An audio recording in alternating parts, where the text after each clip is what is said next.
आणि आता महत्त्वाच्या बातम्या आपण पाहूया।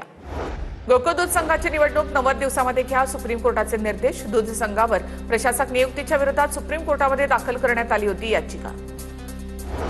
रोहित पवारांकडून खराब रस्त्याचा व्हिडिओ ट्विट करत सरकारवर टीका।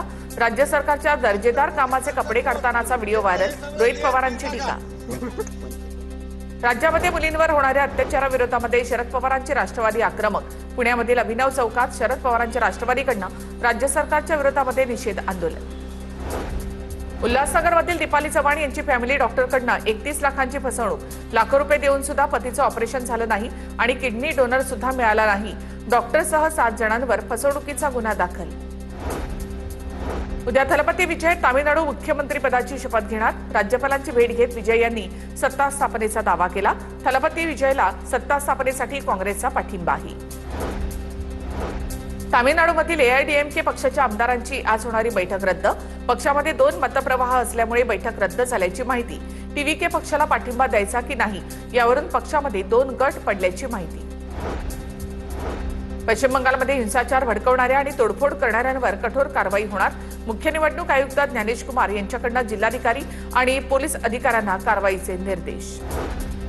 मतचोरीनं कधी सीट चोरी करतात तर कधी पूर्ण सरकार, ट्विट करत राहुल गांधींची भाजपवर टीका। भाजपच्या 240 पैकी प्रत्येक 6वा खासदार हा मतचोरी करून आलेला आहे, राहुल गांधींचा आरोप। तर हरियाणामध्ये तर संपूर्ण सरकारच घुसखोरांचं आहे, राहुल गांधी यांचा हल्लाबोल। नंदुरबार जिल्ह्यामध्ये सलग दुसऱ्या दिवशी पावसाची हजेरी। नवापूर तालुक्यामधील अनेक गावांमध्ये सोसाट्याच्या वाऱ्यासह मुसळधार पाऊस बरसला। अनेक गावांमध्ये झाडे उन्मळून पडली तर अनेक गावात वीज पुरवठा खंडित झालाय।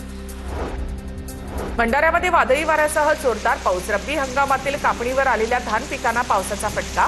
जोरदार वाऱ्यामुळे अनेक ठिकाणी धान पीक जमीनदोस्त।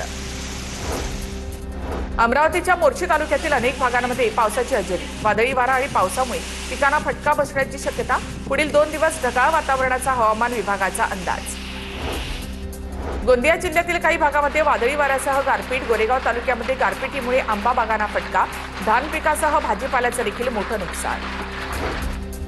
वाशिमच्या रिसोड शहरासह कंकरवाडी, आगरवाडीसह अनेक ठिकाणी वादळी वाऱ्यासह जोरदार पाऊस पडल्यामुळे केळीचं नुकसान भरपाई देण्याची केळी उत्पादकांची मागणी।